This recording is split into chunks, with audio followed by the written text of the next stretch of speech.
Hi MS Translators, welcome to another Facebook Live video. This time it gives me great pleasure to be here to talk about the extraordinary link between the gut and brain. So as you may have seen on our Facebook page recently, we had the privilege of being able to attend the Melbourne Neuroscience Institute's public seminar event tonight. Talking about the extraordinary link between the gut and brain. And as this seminar was so popular and sold out very quickly, we organised with them to do recordings of all of the presentations tonight, as well as the extensive Q&A that happened afterwards. And so you guys will be able to watch all of those videos once they become available, hopefully in the near future. So you'll be able to find out all of the really interesting information that was presented tonight, some of which I'm going to talk a little bit about now, just to give you some information, because I found the discussions tonight to be extremely interesting, and I know that this is a topic that many members of our community are hugely interested in as well. So don't forget, with all of our Facebook Live videos, if you do have any questions during them, definitely encourage participation. So all you need to do is just comment below the video if you do want to ask me anything about what we're discussing tonight. Go ahead, I'll be happy to answer any of the questions that you might have. So to just give you the overview of the night, there were 3 presentations made. So the first presentation was by Dr. Amy Laumann, whose presentation was titled Your Gut-Brain Connection, How, Why, and So What? Talking about the evidence behind the links between the gut and the brain. So how have we managed to work out that there really is a link between the gut and the brain? And then she talked about some of her specific work as well in the area. This was then followed by a talk from Dr. Eliza Hill, who talked about genetics underlying the relationship between autism and changes to the gut, and was then finished with a talk by Professor John Furness, who talked about the gut, the brain, and evolving health challenges. So these were all really interesting talks, talking a lot about the links between the gut and brain in general.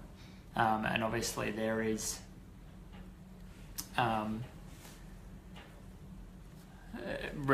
parts of this that are relevant to multiple sclerosis, and multiple sclerosis was touched on a couple of times, particularly in the Q&A sessions. But some of the general discussions are obviously very relevant when we're talking about MS as well. So as a first port of call, before I start to talk too much about the information and some of the really interesting facts that were discussed tonight, what I would say is certainly go across to the Melbourne Neuroscience Institute Facebook page. Make sure you like their Facebook page so that when the videos are published, you'll be able to see them first there. I'm sure we will also share them onto the MStranslate page as well, but the Melbourne Neuroscience Institute Facebook page will give you lots of great information about this and other upcoming events that they will hold, but it will also be where the videos will be published first. Secondly, before I get into it, for anyone that's currently watching, and I can see that a few people are, I'm going to ask everyone to do me a really big favour, and if you're interested in the gut microbiome, gut bacteria, diet, and how all this might relate to health and disease and its links to the brain, I'm going to ask that you all like this video to show everyone that you're really interested in this topic. So click on the like button, show us that you like, that you're interested in this, and then we'll make sure that this is something that we provide more coverage as we move forward. And as I've already said, if you do have any questions as we're going through, all you need to do is comment in the comment section and I'll see them pop up, and I'll be happy to answer any of those questions as they come through. So I'm just sort of going to go through some of the, you can see this is you may or may not be able to see my random notes that I was scribbling down while we were filming all of the presentations. So I'm just going to go through some of the really interesting little dot points that I sort of noted down in terms of evidence for this connection. But certainly I can't recommend enough going and watching the full presentations when they come online. So one of the things in terms of Amy's presentation, the first presentation that we heard was talking about what evidence is there that this link occurs between the gut and the brain. So a couple of the sort of studies that she talked about I found really interesting, and I'm just going to provide these really quick snapshots of them.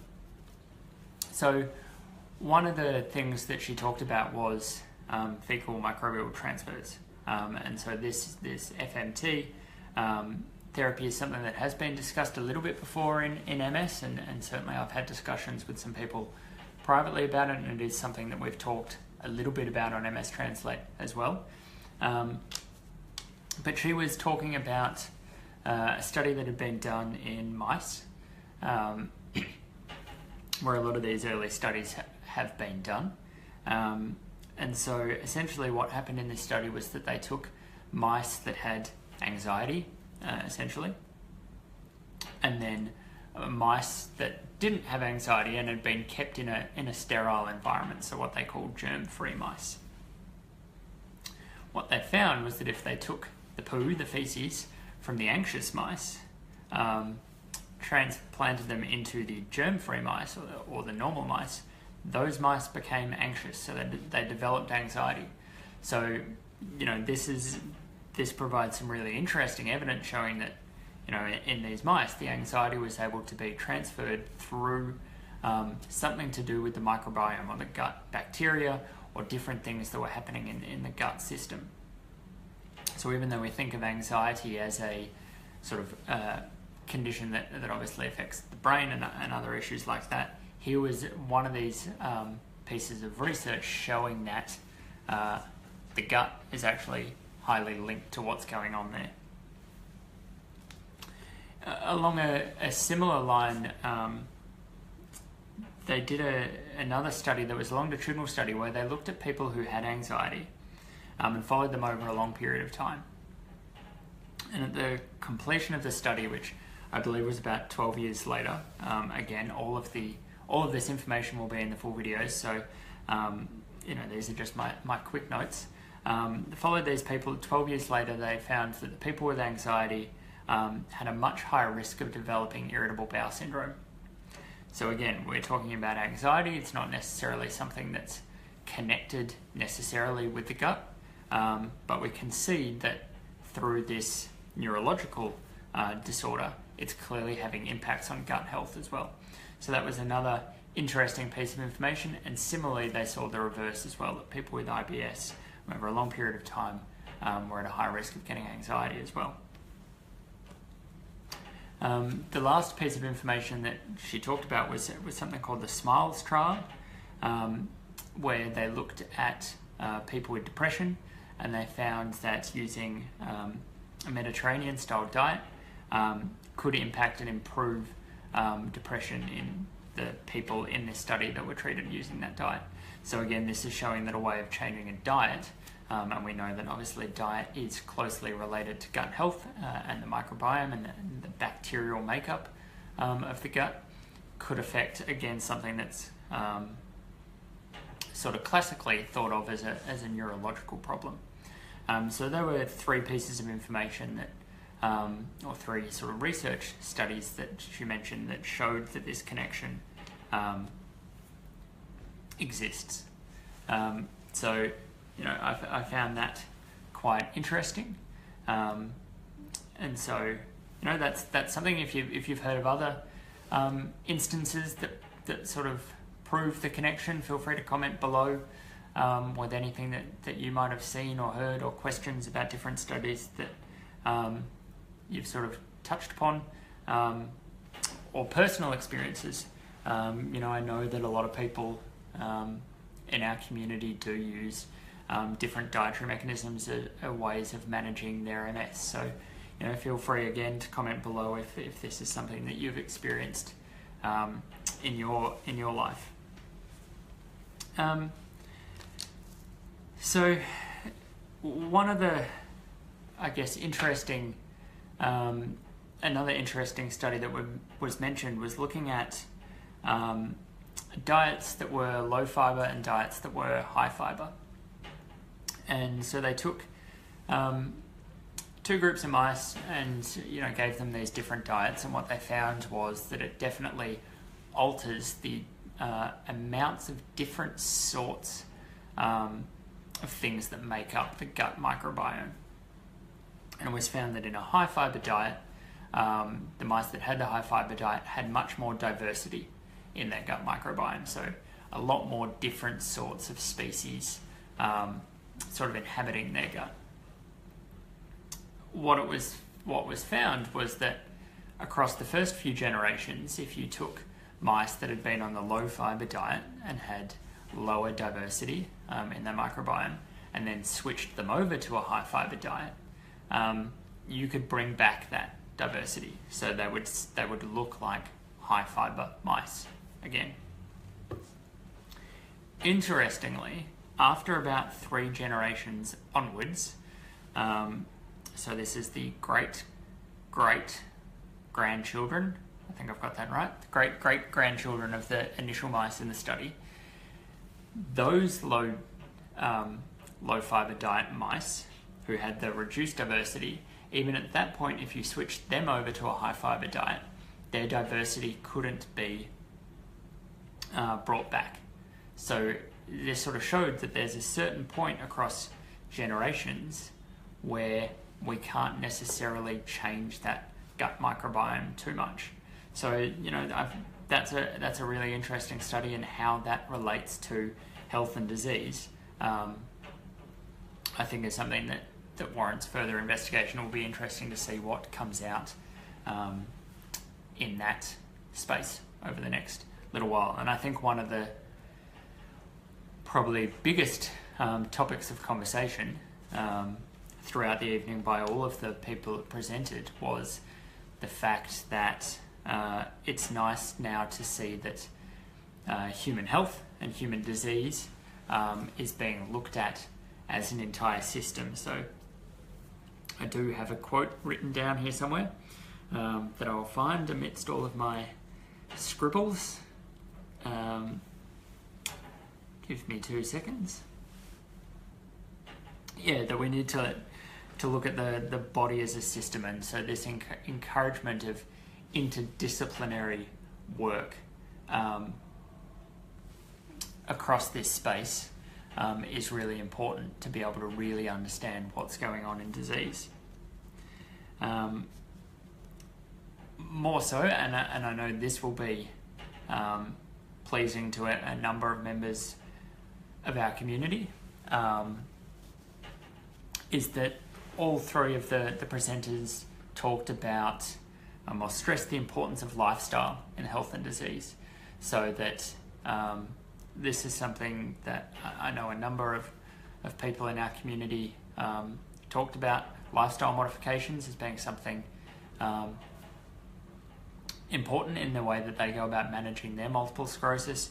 And this trend, or this notion of really incorporating a lifestyle and the importance that it has in terms of health and disease was really stressed tonight.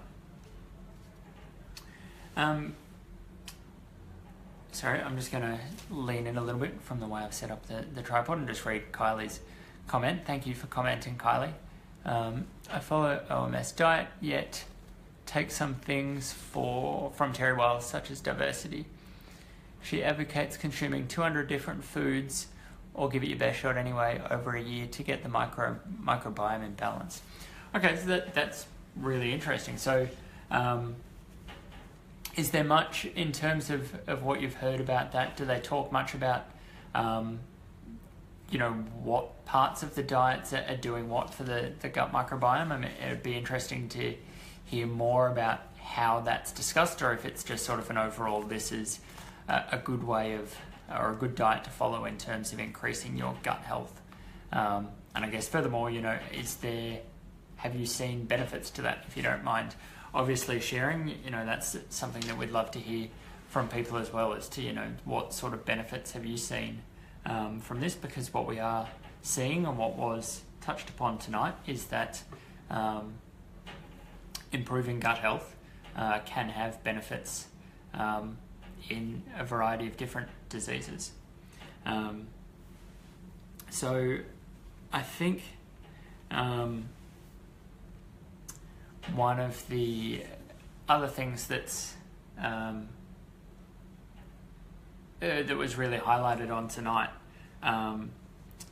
was how much gut health can affect mental health. And one of the quotes here is that there's no health without mental health. And certainly at the very end of the Q&A, each presenter was asked, if you could leave the audience with one take-home message from the seminars tonight, what would it be? And certainly one of the comments was, making sure that or taking steps to maximize gut health is really important, but unless that's also being done in the context of maximizing mental health, trying to do things like reduce stress, for example, you're only really doing half the battle. So, that link between improving gut health, but also improving mental health at the same time, and how they may interact, was something that was touched upon quite a bit throughout the evening. So again, I'd be interested if people are watching in terms of comments from, is that something that you also find as well, is that you may be using ways of maximizing gut health, be it diet or other lifestyle modifications. Do you find that that's effective if you aren't also doing ways of trying to reduce stress, for example? So, again, for anyone that's watching, be really interested in hearing your thoughts on that. If you have just tuned in, just here talking briefly about the extraordinary link between the gut and brain, having just attended the Melbourne Neuroscience Institute's public seminar talking about that topic. We had presentations from 3 different speakers who have all done research in the area. And so I'm just sharing a couple of the sort of main thoughts that they got through, things that I found interesting, and also asking to hear your thoughts about your sort of experiences in the area, or if this is a topic that you're interested in. But as I've mentioned before, but if you're just tuning in, all of the recorded presentations from this evening talking about the link between the gut and brain will be posted on the Melbourne Neuroscience Institute Facebook page, so certainly go and give them a like. After I finish the video, of course, don't tune out on my video to go and do that, but after I finished, go there, give their page a like, and the videos will all appear there, so that's something you can look. So I'm just reading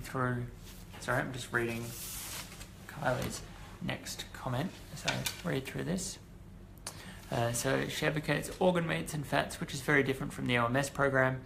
However, I think there's a lot of merit to consuming a wide range of vegetables, fruit, nuts and seeds, etc., as they contribute different bacteria to the gut. Luckily, I started OMS after my first MS sim. And let's cut off the end of that comment. Hang on for a second. I may be able to pull it up on my laptop at the same time.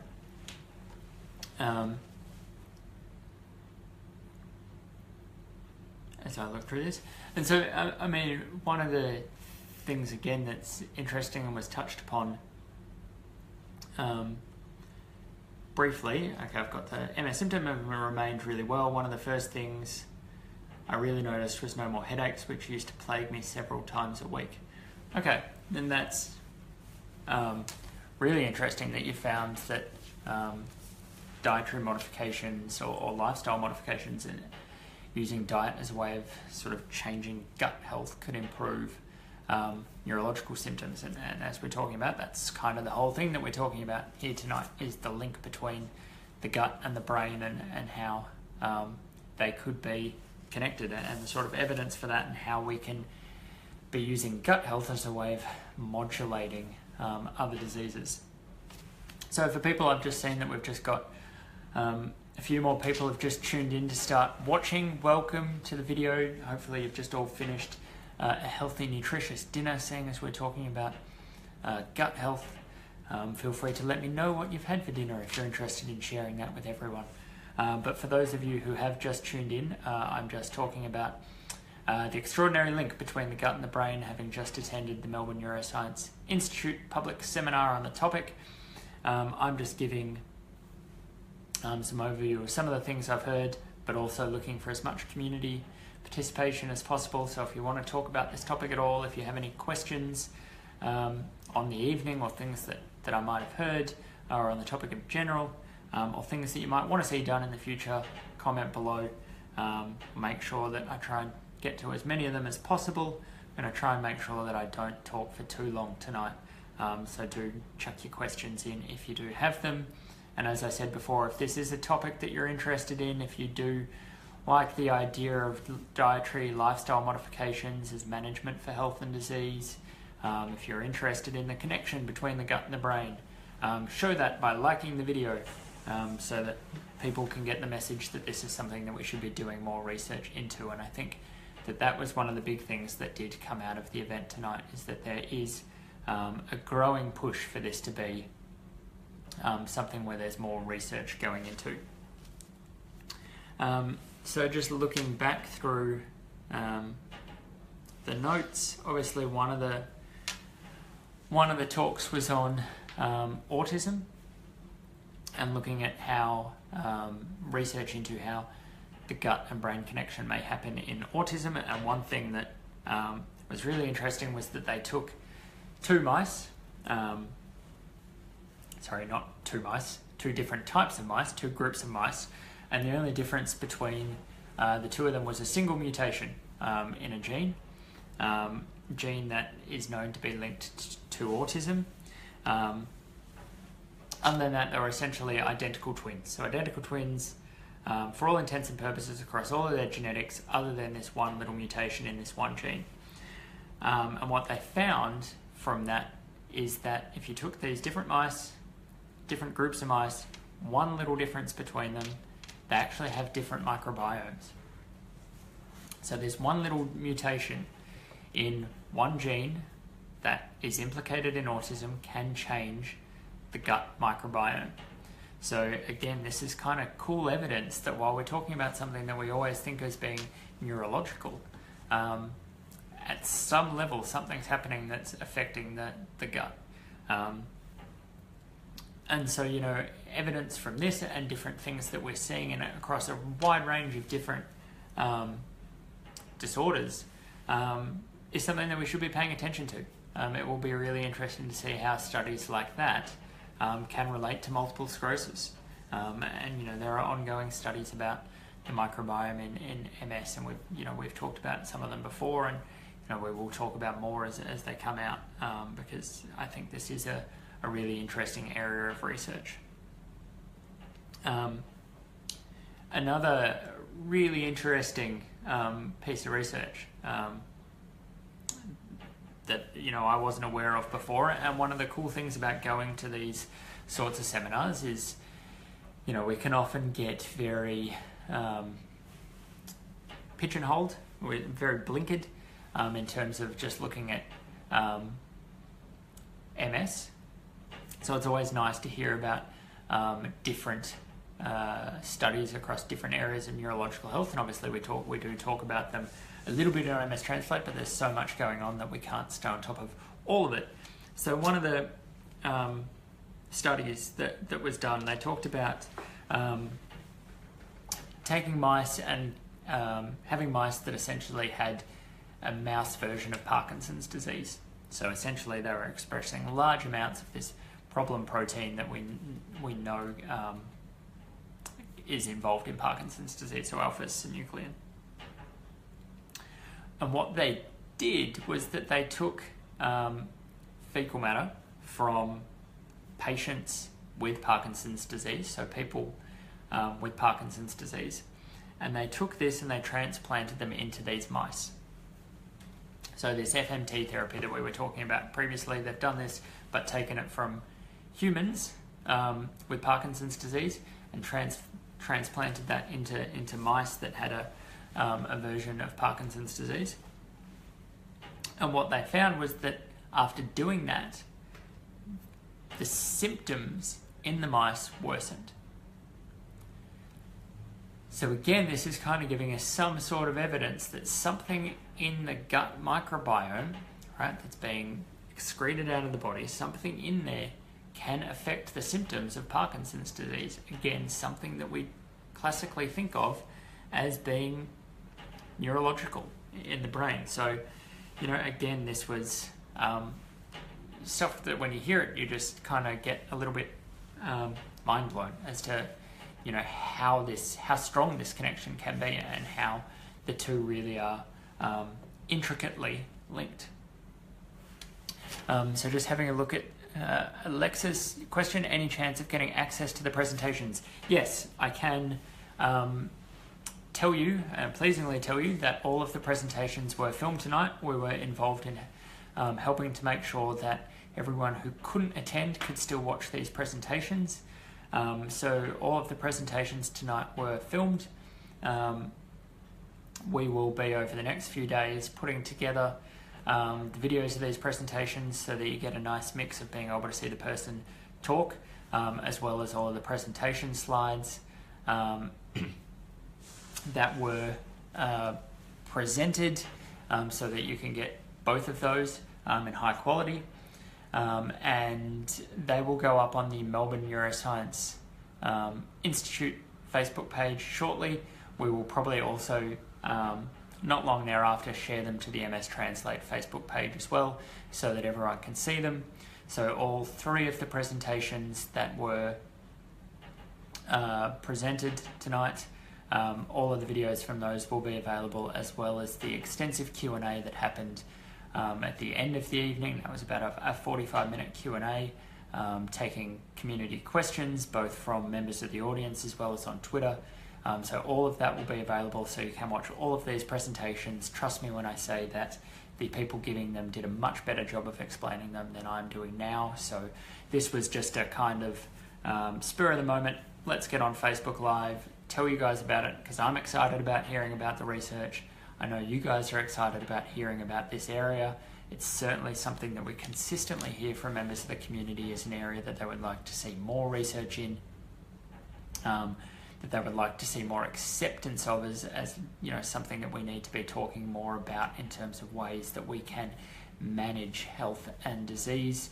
So I wanted to come on, give some brief highlights, answer some questions, encourage you to go and to watch the full presentations when they're available.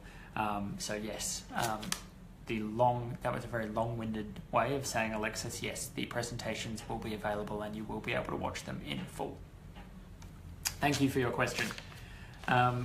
Sheridan, what do you think about the vegan diet and MS? So, I mean, the questions of diet and MS, and again, this wasn't specifically talked about this evening at all, and you know, we have talked a little bit about how dietary modifications can be used as a way of managing MS, and so we did late last year, if my memory serves me correctly, we did do a feature week with Professor George Jelinek and the neuroepidemiology, his it's getting late at night, his neuroepidemiology team at the University of Melbourne, talking about their research, looking into how dietary modifications and in particular their OMS protocol can impact on multiple sclerosis. So all of that information is available on our website. All of the videos that we did with them is on MStranslate. So I think the link to that may appear in the comment section below shortly. If not, I'll post it once the video is completed. So you can go back and watch all of that. You know, there was a little bit of discussion tonight about veganism, and to be honest, off the top of my head, I can't remember, trying to film at the same time, I can't remember the specifics of the studies that they mentioned.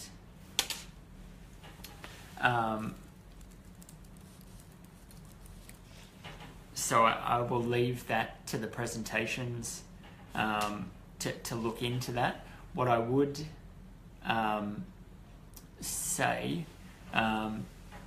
is that it seems to be that a combination of different diets, and whether that's vegan, whether it includes meat, as sort of Kylie's already commented on, that, you know, parts of the Terry Wiles diet does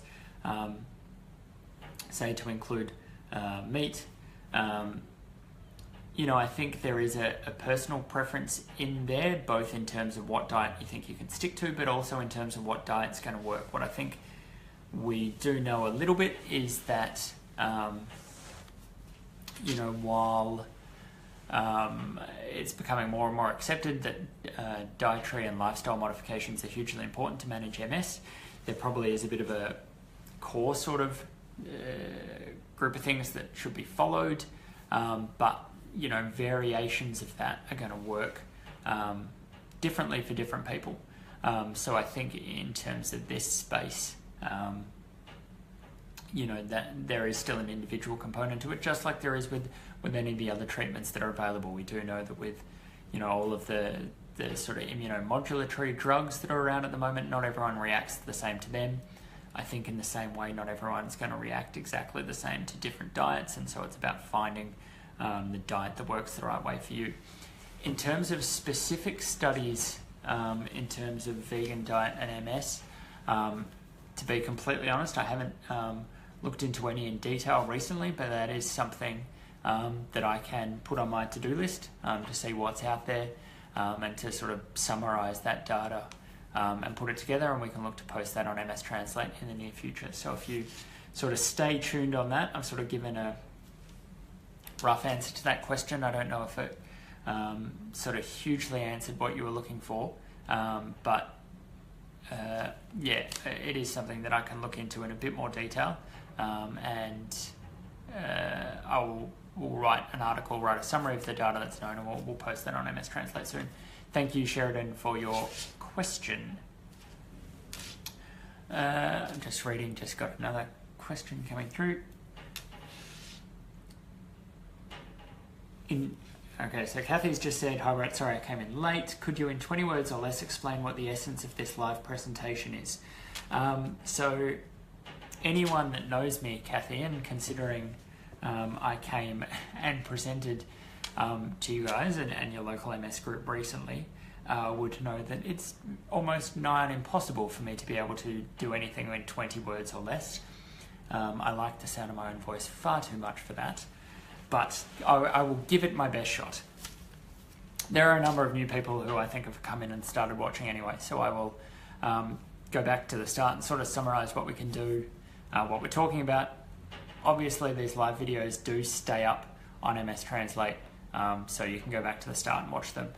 After I'm finished, you can go back and watch all the stuff that you may have missed, but basically what we're talking about tonight is the extraordinary link between the gut and brain. So this is off the back of having just attended the Melbourne Neuroscience Institute's public seminar that was held here at the University of Melbourne, where they had 3 presentations of people talking about evidence for the link between the gut and the brain, and some of their own research in the area, as well as how gut health may be important as a way to modulate health and disease. There was a particular focus on neurological diseases as well, and there was talk about how important it is to manage mental health at the same time as we manage gut health. So really what this live presentation is was a bit of a mixture of me being excited, having heard all of the stuff that I've just heard, and so wanting to share it with you guys, as well as knowing that this is something that you guys are particularly interested in. So wanting to, you know, give you as much information as I could as quickly as possible, but also to let you know that all of the presentations from tonight were recorded, considering we knew that this was something that was going to be of huge interest we worked closely with Melbourne Neuroscience Institute to make sure that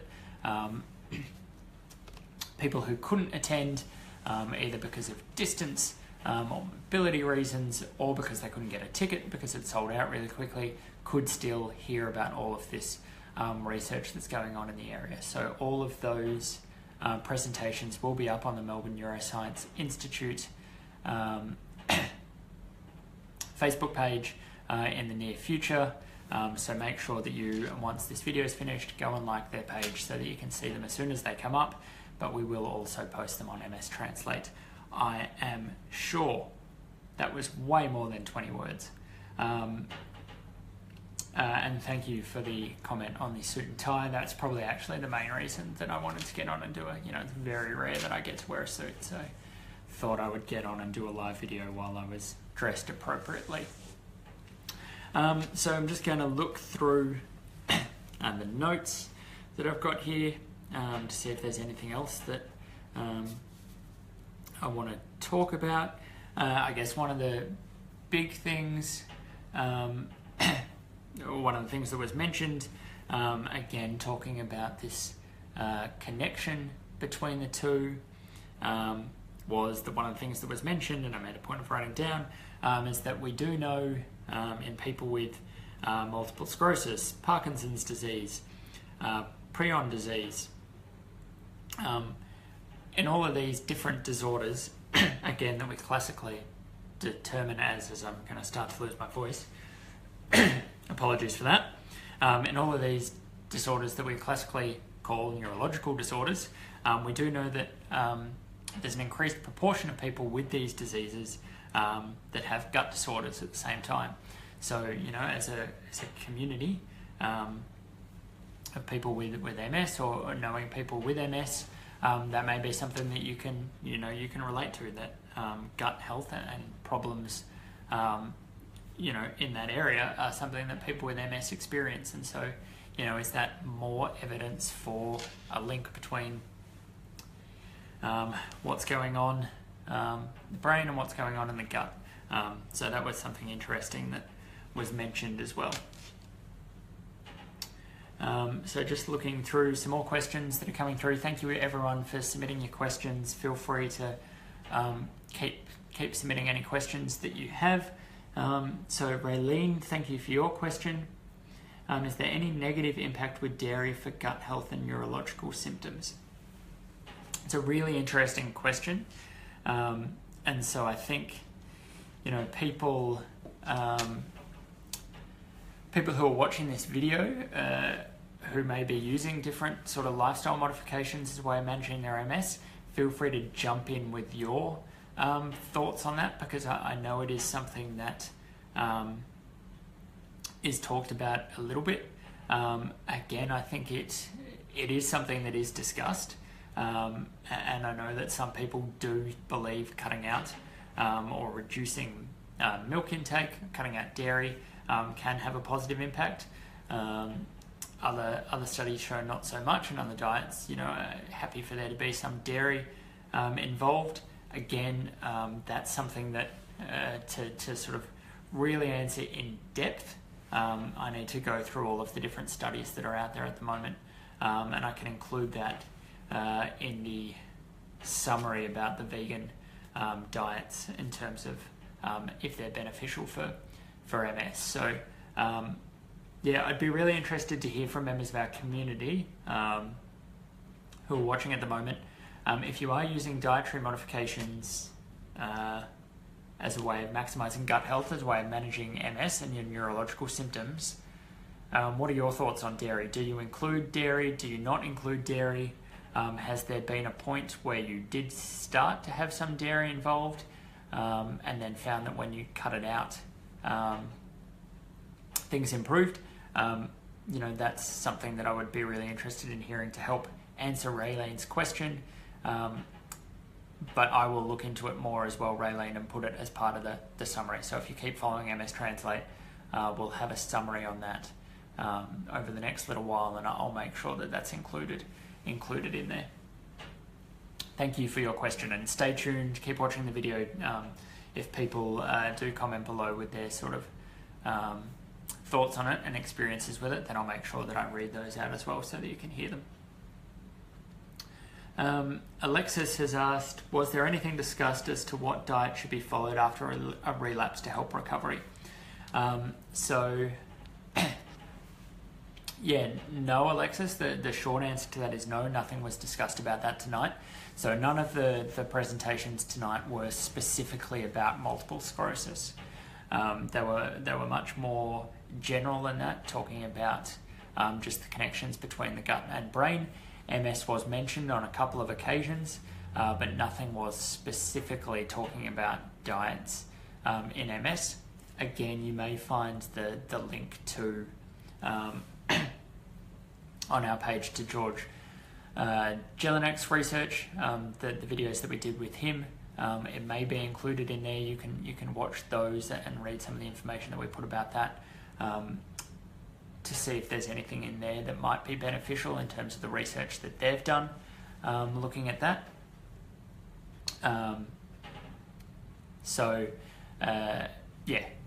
Have a look at that, but no, it wasn't something that was mentioned tonight. Again, feel free, anyone in the community who may have an answer to that question about things that you do, what diet followed after a relapse to help recovery, generally what we sort of know about these things is that a lot of the compounds in foods, in the diets that are helpful is because it's helping to create an anti-inflammatory sort of environment. So, the sort of diets that can help promote that reduction in inflammation is probably going to be beneficial. But again, not something that was discussed tonight. To go back to Raylene's question. So Raylene, hopefully you're still watching.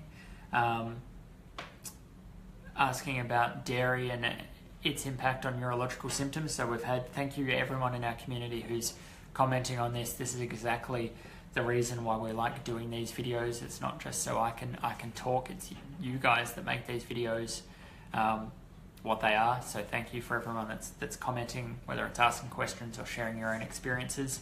It is much appreciated. So Brad said, our experience is that cutting out all dairy made a huge difference to gut health and MS activity. Kathy has said that she uses dairy and has even read somewhere that MSers should use full-fat milk rather than reduced fat. However, I'm sure that others will think differently. Kylie said the OMS program excludes all dairy as its molecules are very similar to myelin. People with an MS immune system mistakes the myelin for dairy and attacks this coating. 3 of the OMS books plus 1 on stories of recovery that I got from the retreat last year. If anyone wants them, I'm more than happy to post to you free of charge Australia-wide. So hopefully that answers the question a little bit, but it sort of comes back to what I was saying at the moment. There are differing opinions on these aspects, as well as on lots of aspects in terms of the best ways of going about this. As I said before, there's probably going to be an individual component to it. Some people will find that cutting out dairy has a huge benefit. Other people will find that they want to leave it in. And I think this, again, is a reason why it's so good that we're having these discussions and why events like this happen tonight. It's great that the Melbourne Neuroscience Institute are putting on events for the public where they're talking about gut health and how important lifestyle is to health in general, but also in terms of ways of managing disease and how it's linked to all of these different conditions that we're studying. I think the more spotlight is shone on this area, the more we will get to know, the more answers we will get, the more definitive studies will be done, and then we should start to see it become more and more and more just a normal part of management and treatment of these conditions. And I think that's going to be beneficial for everyone. So again, thank you everyone who's commented. Thank you, Kylie, for the kind offer to post the books through. So hopefully that helps. Braylene, hopefully that's help answer the questions a little bit. And so, yeah, keep coming through with questions. I'm just going to keep looking through to see in my notes if I have anything else here that I want to share. I won't stay on for too much longer. So, if you do have any more questions, post them below. Now's the time to do it. If you have just joined in, we're talking about the extraordinary link between the gut and the brain. This is based off having just attended the Melbourne Neuroscience Institute's public seminar on that topic. All of the presentations from that seminar tonight were recorded by us, and we will be helping to make them freely available to everyone that couldn't attend. That will happen through the Melbourne Neuroscience Institute's Facebook page. So try and have a look at that. Go and like that as soon as my video is finished, and you'll see all of those presentations. One of the other things that's important, because I think this is something on my schedule of things to do next week, we're going to be talking quite a bit about exercise and how exercise is important as a way of managing MS and how it's important for health in general. And so it was discussed tonight that exercise is also crucially important for gut health. So, that we do know, and studies have shown, that exercise does change the microbiome. So in terms of ways that we talk about being able to change that microbiome, we've talked a lot about how diet can do it, but also exercise has been shown to be able to change that microbiome. Similarly, exercise can change digestion and motility, so how quickly things are moving through and how quickly things move through the gut is also important for the type of microbiome that's there. So, exercise is really important as well for lots of reasons. Again, next week on MStranslate, we'll be talking quite a bit about exercise, so stay tuned for that. All right, Kathy has asked a question. Brett, what was said about the link between the gut, brain, and mental health? Excellent question. I did touch on this a little bit earlier in the video, so you can go back and watch my full answer, but my 20 words or less answer is that, yes, this is something that was talked about a lot and was possibly one of the key messages coming out of it, is that there is a big link between gut health and mental illness. In fact, one of the comments was that there is a thought that possibly not in the not too distant future that the treatment of mental illnesses could happen with gut-directed therapies. So autism was something that was talked about a lot. Depression was talked about, and so there was a trial called the SMILES trial that showed that diet and changing gut health can improve depression. It's something, again, that we've talked about with George Jelinek's group. We have a video up on our website, which the link has already been posted to that page on the website, specifically talking about how their lifestyle modifications can improve depression in people with MS and the studies that they've shown around that. So yes, mental health was something, it was a big topic that was discussed. Talked about it a little earlier. When the full presentations come up, you'll be able to see it discussed in there. But one of the big comments, one of the take-home messages from one of the presenters tonight was, while we are talking about gut health and how important it is in health and disease, if you are only focused on gut health and not doing anything to improve mental health at the same time, e.g. reduce stress, reduce anxiety, and things like this, then you're really only doing half of what you need to be doing. So again, I won't go into too much more detail on that now, but it was covered at length in the presentation, so certainly watch those and you'll get a more detailed answer to that question. Probably the last thing that I will talk about that was discussed, because it related a little bit to things that we've discussed before in terms of MS and general studies that were around was talking about the importance of gut health early in life. So one of the things that John Finesse talked about in detail was more about how the gut is very early in life. So we know that very early in life the gut is leaky, and what the sort of thoughts are around this, and what he talked about around this was that leakiness is really important so that the gut microbiome can go out into the body a little bit, so that we develop immune tolerance, so that the body can start to become, and in particular the immune system can start to become tolerant to more of these things that are around. This is immune tolerance is obviously a hugely important topic when we talk about multiple sclerosis, in terms of multiple sclerosis being an autoimmune disease where, for whatever reason, and we don't know the exact reason, we have a breakdown in immune tolerance. That is, that the immune system starts to attack myelin, the insulation surrounding nerves. So things that can affect this immune tolerance could be important in terms of our understanding of multiple sclerosis. And so one of the topics that they talked about a little bit was antibiotic use early in life, and whether or not that can impact immune tolerance and things like that. So again, worth watching the presentation that was particularly discussed in the Q&A session. So watch the Q&A. I think it came a little bit towards the end of the Q&A session, so you'll need to watch the whole thing, but it was talked about, and there was a specific question about how that may relate to autoimmune diseases like MS. So watch that. That will help. So Kylie's just submitted another question. Did he mention if there's any studies showing if there's any increased incidence of MS in breastfed babies or bottle-fed babies later in life?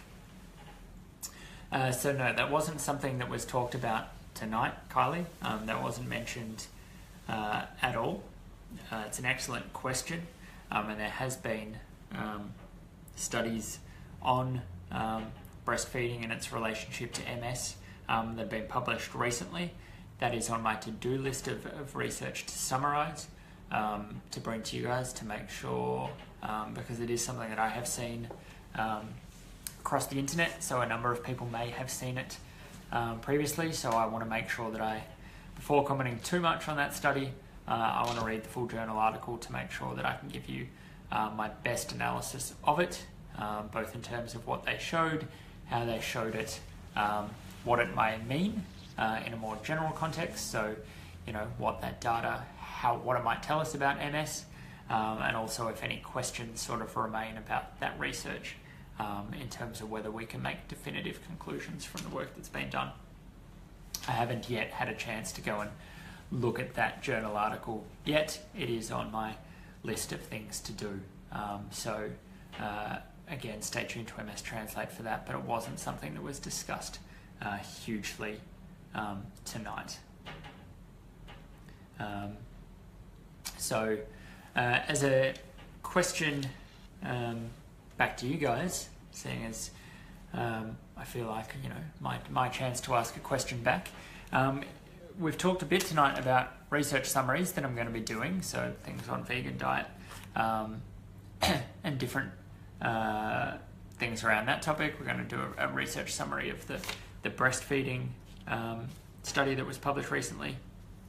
I'm interested to hear from our community as to how you would like those research summaries to be presented. We're always keen to make sure that the information that we're providing is as easily accessible and easy to understand for you guys as possible, but also in the best format that we're going to get as many people reading or watching it as possible. So, we always try different things. Obviously, we have links posted on Facebook to the full summaries on our website.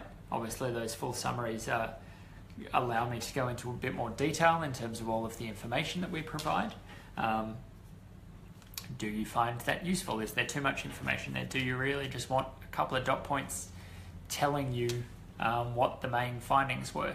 And then if you have questions, we can talk about them on Facebook. So as an example, yesterday we sort of went down that track where I just put a simple statement saying what a study had shown, and then engaged in discussion underneath if people wanted more detail.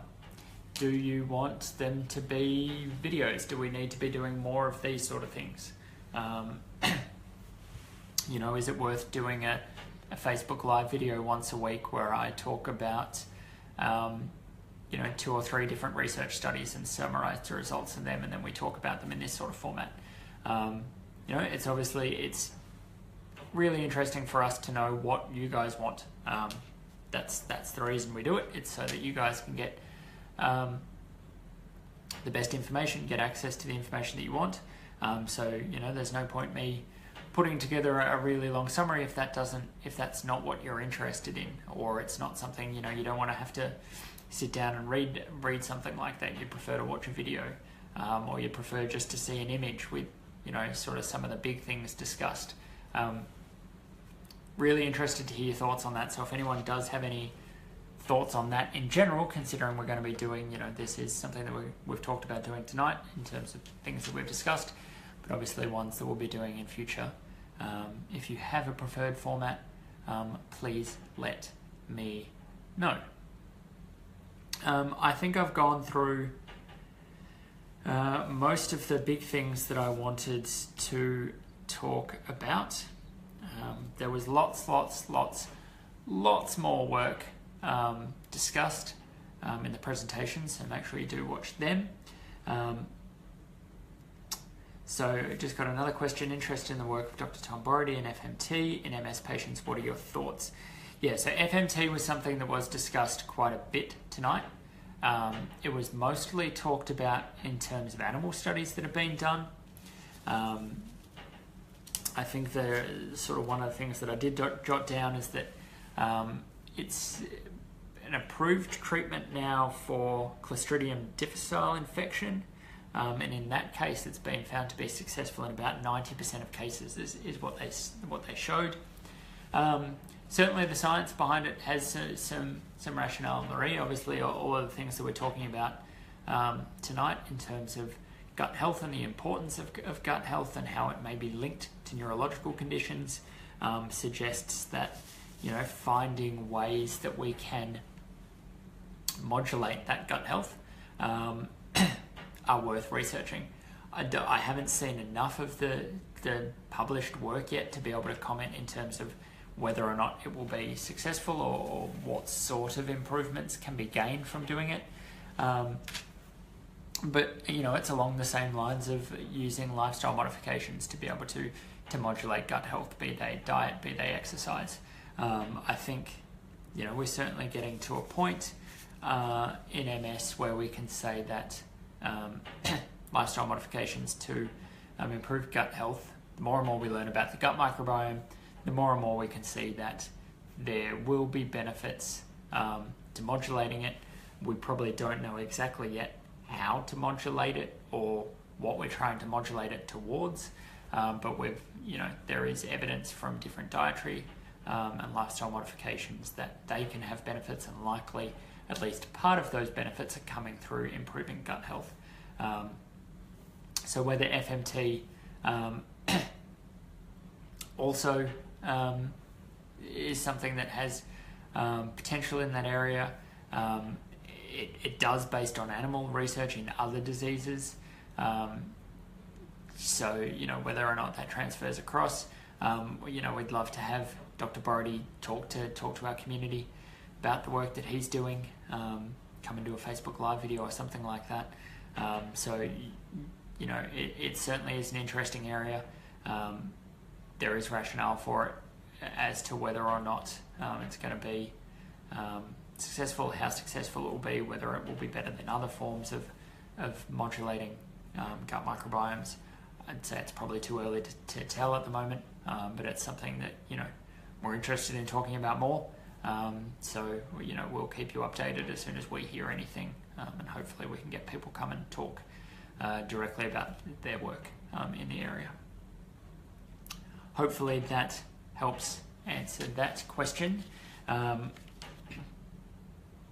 I am, now officially through all of the things that I think I want to talk about in terms of that, so we can get rid of that little bit of paper.